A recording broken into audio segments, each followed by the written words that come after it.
ஓம் சாந்தி 7/4/2025 காலை முரளி பாப்தாதா மதுபன். இன்றைய சாக்கார முரளுடைய முக்கியமான கருத்துக்களை நாம் பார்க்கலாம். பாபா சொல்கிறாங்க, இனிமையான குழந்தைகளே, அனைத்தையும் விட மிக நல்ல தெய்வீக குணம் அமைதியாக இருப்பதாகும். அதிக சப்தங்களில் வர வேண்டாம், இனிமையாக பேச வேண்டும் அப்படின்றார் பாபா. குழந்தைகளாகி நீங்கள் இப்பொழுது பேச்சுகளிலிருந்து சைகையிலிருந்து அமைதிக்கு செல்கிறீர்கள். ஆகையால் அதிக சப்தங்களில் வராதீர்கள். கேள்வி கேட்குறாங்க, எந்த முக்கிய தாரணையின் ஆதாரத்தில் அனைத்து தெய்வீக குணங்களும் தானாகவே வந்துவிடும்? பாபா பதில் சொல்கிறாங்க, முக்கியமானது தூய்மையின் தாரணையாகும். தேவதைகள் தூய்மையாக இருக்கின்றனர், அதனால்தான் அவர்களிடத்தில் தெய்வீக குணங்கள் உள்ளன. இந்த உலகில் யாரிடமும் தெய்வீக குணங்கள் இருக்க முடியாது. ஏன்னா இந்த ராவண ராஜ்யத்தில் யாருமே தூய்மையாக இல்லைன்னும் போது தெய்வீக குணங்கள் எங்கிருந்து வரும்னு கேட்குறார் பாபா. ராயல் குழந்தைகளாகி நீங்கள் இப்பொழுது தெய்வீக குணங்களை தாரணை செய்து கொண்டிருக்கின்றீர்கள். பாட்டு, கள்ளம் கபடமற்றவராக தனிப்பட்டவராக இருக்கின்றார். ஓம் சாந்தி. சீர்கெட்டவர்களை சீர்படுத்தக்கூடியவர் ஒரே ஒருவர்தான் என்பதை இப்பொழுது குழந்தைகள் அறிவீர்கள். பக்தி மார்க்கத்தில் பல குருமார்களிடம் செல்கின்றனர். எவ்வளவு தீர்த்த யாத்திரைகள்லாம் செய்கிறாங்க. சீர்கெட்டவர்களை சீராக்குபவர், பதித்த மாணவர்களை பாவனமாக்குபவர் ஒரே ஒருவர் தான். அப்போ தீர்த்த யாத்திரை எல்லாம் போனாங்க, குருமார்கிட்ட போனாங்க, ஒன்றும் மாற்றம் ஒன்றும் வரல. ஏன்னா சீர்கெட்டவர்களை சீராக்குபவர், பதித்த போனவர் ஒரே ஒரு தந்தை தான். சத்கதி வள்ளல், வழிகாட்டி, விடுவிப்போரும் அவர் ஒருவரே. இந்த புகழ் பாடப்படுகின்றது. ஆனால் பல மனிதர்கள், பல தர்மங்கள், மடங்கள், சமயங்கள், சாஸ்திரங்கள் இருக்கின்ற காரணத்தினால் பல வழிகளை தேடிக்கொண்டே இருக்கின்றனர். உலகத்தில் என்ன நினைக்கிறாங்க, ஒரு ஊருக்கு போகிற பல ரோடுகள்ன்ற மாரி இறைவனடைவதற்காக இந்த மதங்கள்லாம் ஒவ்வொரு வழி அப்படின்னு நினைக்கிறாங்க அவங்களுக்கு. அதனால் அவங்க என்ன பண்ணுறாங்க, சுகம் மற்றும் அமைதிக்காக சத்சங்கங்களுக்கு போயிட்டே இருக்காங்க. யார் சத்சங்கம் போகலையே அவங்க இந்த மாயாவனுடைய போதையில் மூழ்கிட்டு இருக்காங்கன்றார் பாபா. ஆனால் இது கலியுகத்துடைய கடைசி என்றதை குழந்தைகள் நீங்கள் தெரிஞ்சிருக்கீங்க. உலகத்தில் இருக்கிற மனிதர்களுக்கு இது தெரியாது. சத்தியுகம் எப்பொழுது ஏற்படும், இப்போ இந்த உலகம் எப்படி இருக்குது அப்படின்னு அவங்களுக்கு தெரியாது. இதை எந்த குழந்தையும் புரிந்து கொள்ள முடியும். அதாவது புது உலகில் சுகம் இருக்கும், பழைய உலகில் அவசியம் துக்கம் இருக்கும். இந்த பழைய உலகத்தில் பல மனிதர்கள், பல தர்மங்கள் உள்ளன. நீங்கள் யாருக்கு வேண்டுமானாலும் இதை புரிய வைக்க முடியும். இது கலியுகமாகும். சத்தியுகம் கடந்து விட்டது, இருந்துட்டு போயிடுச்சு, மீண்டும் அது வரப்போகுது. அங்கு ஒரே ஒரு ஆதி சனாதன தேவி தேவதா தர்மம் இருந்தது, வேறு எந்த தர்மமும் இல்லை. இப்போ கூட பார்க்குறீங்களா, ஒரே ஒரு பார்ட்டி இருக்கும்போது ஸ்டெபிலிட்டி இருக்கும். நிறைய பார்ட்டிஸ், பொலிட்டிக்கல் பார்ட்டிஸ் இருந்தால் என்ன பண்ணோம், கூச்சல் குழப்பம். அதேமாரி ஒரே ஒரு தர்மம் வரும்போது அங்கே சுகம் இருந்தது. பிறகு பல தர்மம் வரும்பொழுது கலியுகத்தில் துக்கம்தான் ஏற்படுது. பாபா பல முறை புரிய வச்சிருக்காரு. இருப்பினும் மீண்டும் என்ன பண்ணுறாரு, புரிய வைக்கிறார். யார் வந்தாலும் அவங்களுக்கு புது உலகம் மற்றும் பழைய உலகத்தின் வித்தியாசத்தை காண்பிக்க வேண்டும். அவர்கள் என்ன வேண்டுமானாலும் கோரட்டும். ஏன்னா உலகத்தில் பலவிதமான வழிகள், பல சாஸ்திரங்கள் எல்லாம் படிச்சுட்டு வந்திருக்காங்க.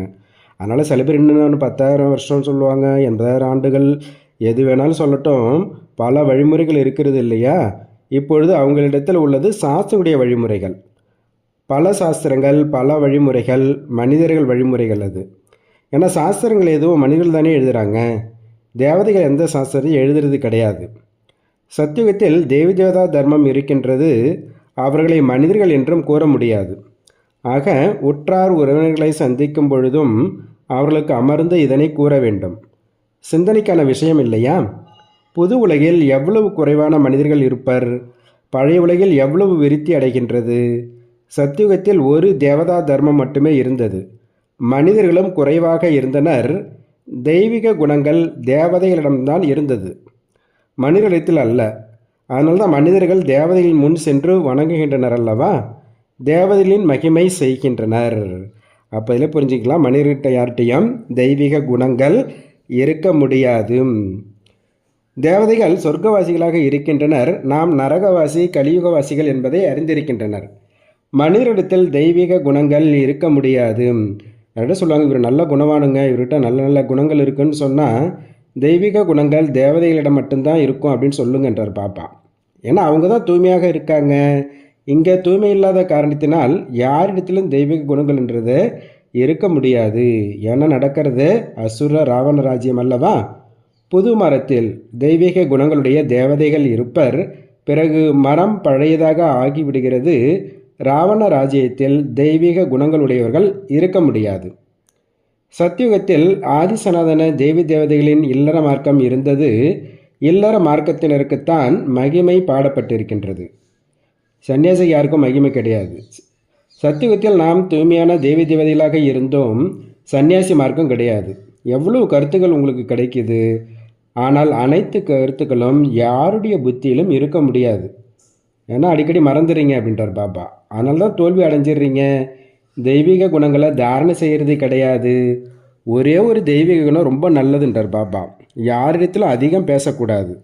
இனிமையாக பேச வேண்டும், மிக குறைவாக பேச வேண்டும். ஏனெனில் குழந்தைகளாகி நீங்கள் பேச்சிலிருந்து சைகையிலிருந்து அமைதிக்கு செல்ல வேண்டும். ஆக பேச்சை மிகவும் குறைத்து கொள்ள வேண்டும். யார் மிக குறைவாக மெதுவாக பேசுகின்றார்களோ அவர்கள் ராயல் வீட்டைச் சேர்ந்தவர்கள் என்று புரிந்து கொள்வர். வாயில் எப்பொழுதும் ரத்தினங்கள் தான் வெளிப்பட வேண்டும் என்றார் பாபா. பாபா சொல்கிறாரு, இது பதித்தமான உலகம். அனைவரையும் பதித்தமானவர்கள் சொல்லலாம். சத்தியுகன்றது பாவனமான சதோ பிரதானமான உலகம். அந்த புது உலகம்தான் இப்பொழுது பழைய உலகமாக ஆகிவிட்டது. இந்த நேரத்தில் அனைத்து மனித ஆத்மாக்களும் நாசிகளாக இருக்கின்றனர். அதனால்தான் குழப்பங்கள் இருக்கின்றன. செல்வந்தராக ஆக்குபவரை பாபாவை அறியாத காரணத்தினால் தங்களுக்குள் சண்டையிட்டு கொண்டிருக்கின்றனர். படைப்பவர் மற்றும் படைப்புகளை அறிந்தவர்கள்தான் ஆசிரியர்கள் என்று கூறப்படுகின்றனர். அப்போ படைப்பவர் இது தெரியாதவங்க நாசிரியர்களாக இருக்காங்க. சன்னியாசி தர்மத்தினர்கள் புது உலகை அறியவே இல்லை.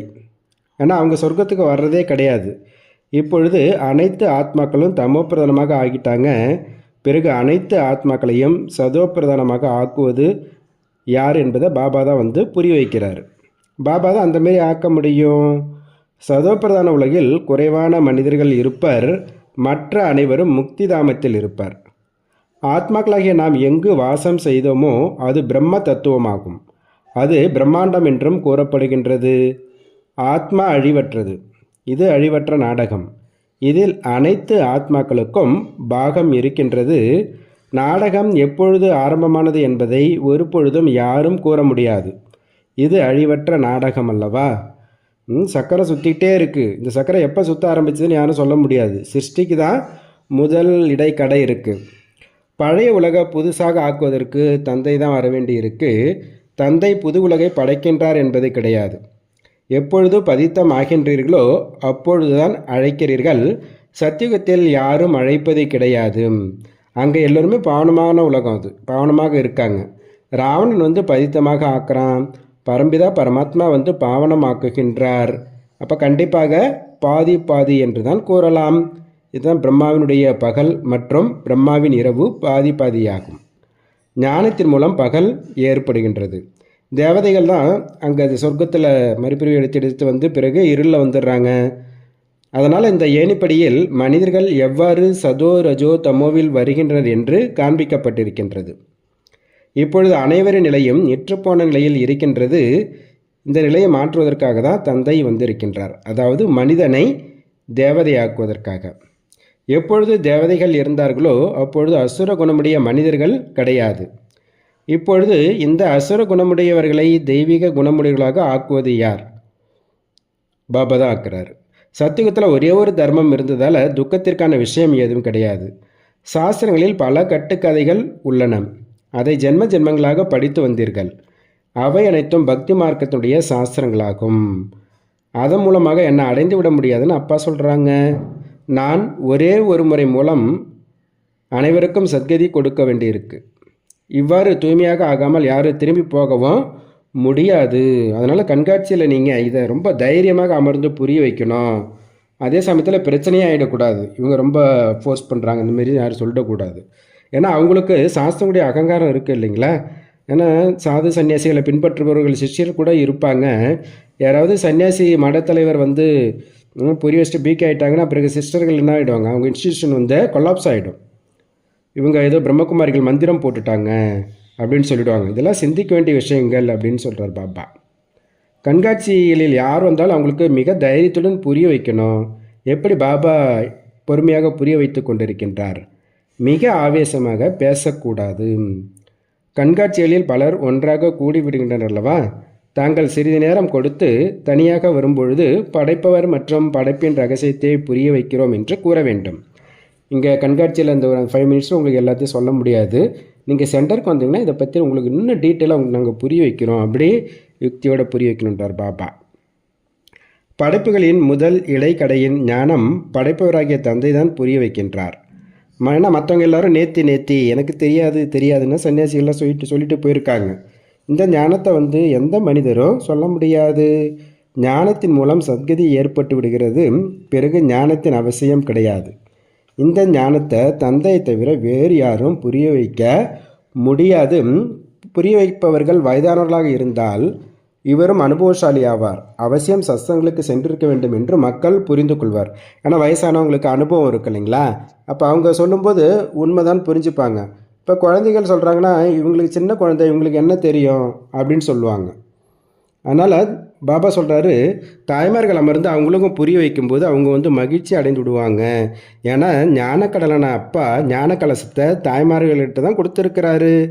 அதை நாம் மற்றவங்களுக்கு கொடுக்குறோம். நீங்கள் மிக பணிவுடன் கூறிக்கொண்டே இருக்க வேண்டும்ன்றார் பாபா. இந்த ஞானம் ஞானக்கடலாகிய சிவன் அவர் தான் நமக்கு கொடுக்குறாரு. நான் தாய்மார்களாகிய உங்கள் மூலமாக முக்தி ஜீவன் முக்திக்கான கதவு திறக்கின்றேன் என்று கூறுகின்றார். வேறு யாரும் திறக்க முடியாது. நாம் இப்பொழுது பரமாத்மாவின் மூலம் படித்து கொண்டிருக்கின்றோம். நமக்கு எந்த ஒரு மனிதரும் கற்பிப்பது கிடையாது. நமக்கு கற்பிப்பவர் ஞான கடலானவர், ஒரே ஒரு பரம்பிதா பரமாத்மா ஆவார். நீங்கள் பக்தியில் கடலாக இருக்கிறீர்கள். பக்தியின் அதிகாரத்தில் இருக்கின்றீர்களே தவிர ஞானத்தில் அல்ல. ஞானத்தின் அதிகாரியாக நான் ஒருவன் மட்டுமே இருக்கின்றேன்றார் பாபா. மகிமையும் ஒருவருக்குத்தான் செய்கிறீர்கள். அவர்தான் உயர்ந்தலும் உயர்ந்தவர் ஆவார். நாம் அவரைத்தான் ஏற்கின்றோம். அவர் நமக்கு பிரம்மாவின் உடல் மூலமாக கற்பிக்கின்றார். அதனால் பிரம்மாகுமார் குமாரிகள் என்று பாடப்பட்டிருக்கின்றது. இவ்வாறு இனிய முறையில் அமர்ந்து புரிய வைங்க பாபா புரிய வைக்கிறாங்க. எவ்வளோதான் படித்தவர்களாக இருக்கட்டும், பல கேள்விகள் கேட்கின்றனர். முதலில் தந்தையின் மீது தான் நம்பிக்கையை ஏற்படுத்த வேண்டும். படைப்பவர் தந்தையா இல்லையா என்பதை முதலில் நீங்கள் புரிந்து கொள்ளுங்கள். முதல்ல அவங்களுக்கு வந்து பாபாவை பற்றி நல்லா புரிய வச்சிடணும். அதை அவரை பற்றி விளக்கும்போது இந்த ஞானம் எல்லாம் அவர் கொடுத்தது தான், அவர் சொன்னதாக இவங்க சொல்கிறாங்கன்றதை அவங்களுக்கு புரிய வச்சிடணும் போது பிறகு பின்னாடி கேட்குறதெல்லாம் வந்து சரியாக தான் இருக்கணும்னு வந்து அவங்க புரிஞ்சுப்பாங்க. அனைவரையும் படைக்கக்கூடியவர் ஒரே ஒரு சிவபாபா ஆவார். அவர்தான் ஞானக்கடலானவர். தந்தை ஆசிரியர் சத்குருவாக இருக்கின்றார். படைப்பவராகிய தந்தை தான் படைப்பின் முதல் இடைக்கடையின் ஞானம் கொடுக்கின்றார் என்பதில் நிச்சய புத்தி ஏற்பட வேண்டும். அவர்தான் நமக்கு புரிய வைக்கின்றார். அவர் அவசியம் சரியான முறையில் தான் புரிய வைப்பார். பிறகு எந்த கேள்வியும் எழுப்ப முடியாது. பாபா எவ்வளோ இப்படிலாம் புரிய வைக்கணும்னு கூட பாபா எவ்வளோ அழகாக சொல்லித்தரார் பாருங்க. பாபா சொல்கிறாரு, தந்தை வருவதே சங்கமத்தில். என்னை நினைவு செய்தால் பாவங்கள் அழிந்துவிடும் என்று மட்டுமே கூறுகின்றார். எனது வேலையே பதித்தர்களை பாவனமாக்குவதாகும். இப்பொழுது தமோ பிரதான உலகமாக இருக்கின்றது. பதித்த பாவனாகிய தந்தையின்றி யாரும் ஜீவன் முக்தி அடைந்துவிட முடியாது.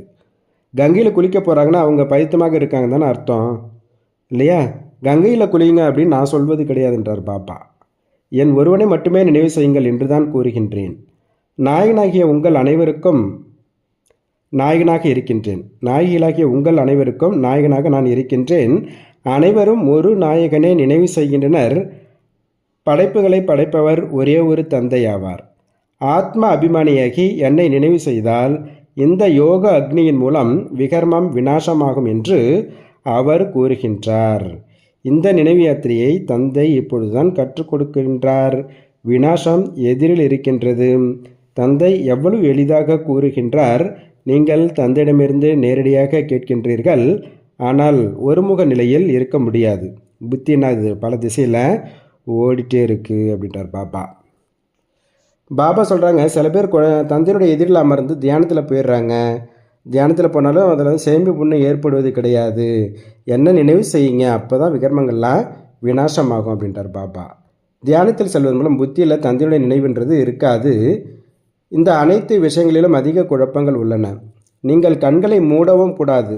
நினைவில் இருக்கும்போது கண்களை மூடக்கூடாது. கண்களை திறந்து வைப்பதற்கு பயப்படக்கூடாது. கண்கள் திறந்திருக்க வேண்டும். புத்தியில் நினைவு மட்டுமே இருக்க வேண்டும். கண்களை மூடி அமர்வது என்பது நியமம் கிடையாது இல்லையா? நினைவுன்றது என்னது? நம்ம பாபா கூட அவர் முன்னாடி இருக்கோம். 2 பேர் சந்திக்கும் போது கண்களை மூடிட்டா இருப்பாங்க இல்லைங்களா? நினைவுன்றது ஆத்மா பரமாத்மாவுடைய சந்திப்பு. நினைவில் அமருங்கள் என்று தந்தை கூறுகின்றார். கண்களை மூடி அமருங்கள்னு சொல்கிறது கிடையாது. கண்களை மூடிக்கொண்டு தலையை குனிந்து அமர்ந்தால் பிறகு பாபா எப்படி பார்ப்பார்? ஒருபோது கண்களை மூடக்கூடாது. கண்கள் மூடப்பட்டு விடுகிறது எனில் ஏதோ குறை மறைந்திருக்க வேண்டும். வேறு யாரையாவது நினைவு செய்து கொண்டிருப்பீர்கள் என்றார் பாபா. வேறு எந்த உற்றார் உறவினர்களை நினைவு செய்வதால் குழந்தைகளாகி நீங்கள் நாயகிகளாக இல்லை என்று தந்தை புரிந்து கொள்வார். உண்மையான நாயகிகளாக ஆகின்ற பொழுதுதான் உயர்ந்த பதவி அடைவீர்கள்.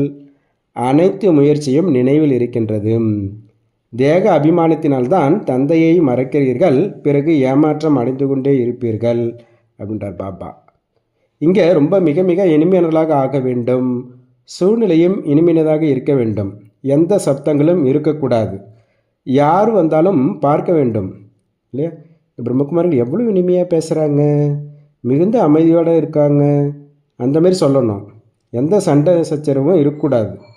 இல்லைன்னா அப்பா, டீச்சர், குரு 3 பேரையும் நிந்திப்பதாக ஆகிடுது என்றார் பாபா. பிறகு அவருடைய பதவி கூட குறைவானதாக ஆகிவிடும். பாபா சொல்கிறார், குழந்தைகளுக்கு இப்போது அறிவு கிடைச்சிருக்கு. நான் உயர்ந்த பதவி அடைவு செய்வதற்காக தான் உங்களுக்கு படிப்பிக்கின்றேன். நீங்களும் இதை படித்து மற்றவங்களுக்கும் கற்பிக்கணும். நான் யாருக்கும் சொல்லலைன்னா பிறகு என்ன பதவி அடையணுன்னு புரிஞ்சுக்கணுன்றார் பாபா. பிரஜைகளை உருவாக்கலை, யாருக்கும் ஞானத்தை சொல்லலைன்னா பிறகு என்ன பதவி அடைவீங்க? யோகா இல்லை, ஞானமும் இல்லைன்னா பிறகு இன்னும் படித்தவங்க முன்னாடி வேலை செய்ய வேண்டியிருக்கும், சுமை தூக்க வேண்டியிருக்குன்றார் பாபா. அதனால் தன்னைத்தான் பாருங்கள். இந்த நேரத்தில் தோல்வி அடைஞ்சால், குறைந்த பதவி அடைந்தால் கல்பத்திற்கும் குறைந்த பதவியாக ஆகிவிடும். தந்தையுடைய கடமை புரிய வைப்பது. புரிந்து கொள்ளவில்லை எனில் தனது பதவியை குறைத்து கொள்கிறீர்கள். மற்றவர்களுக்கு எப்படி புரிய வைக்கணும் அதையும் பாபா புரிய வச்சிட்ருக்காரு. எந்த அளவு குறைவாக மற்றும் அமைதியாக பேசுவீர்களோ அந்த அளவு நல்லதாகும். பாபா சேவை செய்பவர்களின் மகிமையும் செய்கிறார் அல்லவா? மிக அதிக சேவை செய்கிறீர்கள் எனில் பாபாவின் உள்ளத்தில் அமர முடியும். சேவையின் மூலம்தான் பாபாவின் உள்ளத்தில் அமரலாம். நினைவு யாத்திரையும் அவசியம் தேவை. அப்பொழுதுதான் சதோப்பிரதானமாக கூட ஆவீங்க அப்படின்றார் பாபா. இது கூட ஒரு வியாபாரம் தான். இந்த வியாபாரத்தில் நஷ்டம் அடைஞ்சிடக்கூடாது.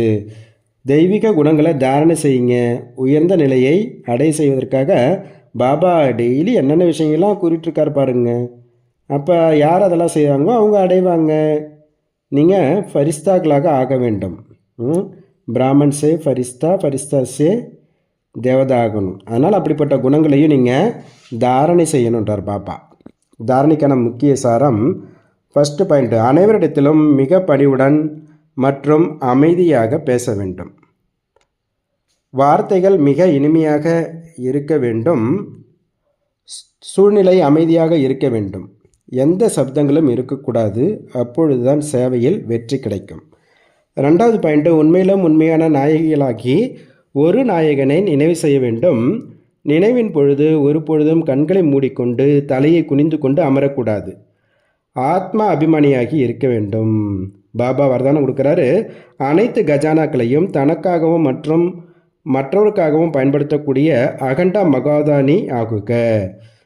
பாபாவின் பண்டாரா எப்படி எப்பொழுதும் நடந்து கொண்டிருக்கின்றதோ, தினமும் கொடுத்து கொண்டே இருக்கின்றாரோ, அதுபோல் உங்களது துண்டிக்கப்படாத பண்டாராவும் நடந்துக்கிட்டே இருக்கணும். அதாவது மற்றவங்களுக்கு கொடுப்பது நடந்துக்கிட்டே இருக்கணும். நாம் என்ன கொடுக்குறோம்?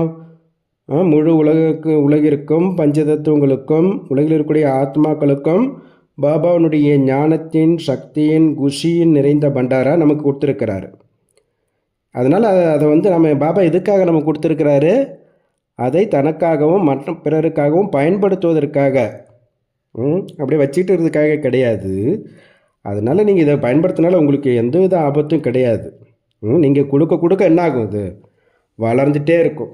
இது என்ன சூட்சும பொருளாக? இது சூட்சும பொருளை கொடுக்க கொடுக்க வளர்ந்துகிட்டே இருக்கும். ஸ்தூலமான பொருளை கொடுக்க கொடுக்க குறையும். ஆனால் இந்த சூட்சுமான இந்த சக்திகள்லாம் நீங்கள் எவ்வளவு கொடுக்குறீங்களோ அவ்வளவு அதிகரிச்சுட்டே இருக்கும். மேலும் இந்த கஜானாவை யாரும் திருடவும் முடியாது. திறந்து வச்சுட்டா திருடர்கள் அடிச்சுட்டு போவாங்களோன்னு பயப்படவும் தேவையில்லை. அதனால் மூடி வச்சால் தான் திருடர்கள் வருவாங்க என்றார் பாபா. அந்த கஜானாவை யாருக்கும் கொடுக்காம நமக்குள்ளே வச்சுருந்தோம்னா அப்போ தான் திருடர்கள் வருவாங்க. அதனால் தினசரி தனக்கு கிடைக்கும் கஜானாக்களை பார்த்து பிறகு தனக்காகவும் மற்றவர்களுக்காகவும் பயன்படுத்துங்க. அப்போ நீங்கள் அகண்ட மகாதனியாக ஆக்கிவிடுவீர்கள் அப்படின்றார் பாபா. ஸ்லோகன் சொல்கிறாரு, கேட்பதை மனனம் செய்யுங்கள், மனனம் செய்வதால் தான் சக்திசாலி ஆவீர்கள். டெய்லி அந்த மாடு என்ன பண்ணுது, மேய்ஞ்சிட்டு ஃப்ரீயாக இருக்கும்போது அசைப்படுது பாருங்கள். அதே போல் பாபா நமக்கு டெய்லி முரளியில் நிறைய ஞானத்தின் கருத்துக்களை நமக்கு கொடுத்துட்டே இருக்காங்க. அதனால் என்னென்னலாம் பாபா சொல்கிறாரோ, என்னென்னலாம் நம்ம கேட்குறோமோ அதை நம்ம ஃப்ரீயாக இருக்கும்போது அதை சிந்தனை செய்ய செய்ய தான் சங்கல்பனுடைய சக்தி அதிகரிக்கும். வீணான சங்கல்பங்கள்லாம் முடியும். ஆத்மா சக்திசாலியாக ஆகும். நம்ம திரும்ப திரும்ப ரிவைஸ் பண்ணும்பொழுது தான் நம்ம கூட அந்த சரியான நேரத்தில் சரியான ஞானத்தை நம்ம பயன்படுத்த முடியும். நல்லது. ஓம் சாந்தி, ஓம் சாந்தி, ஓம் சாந்தி. நன்றி பாபா.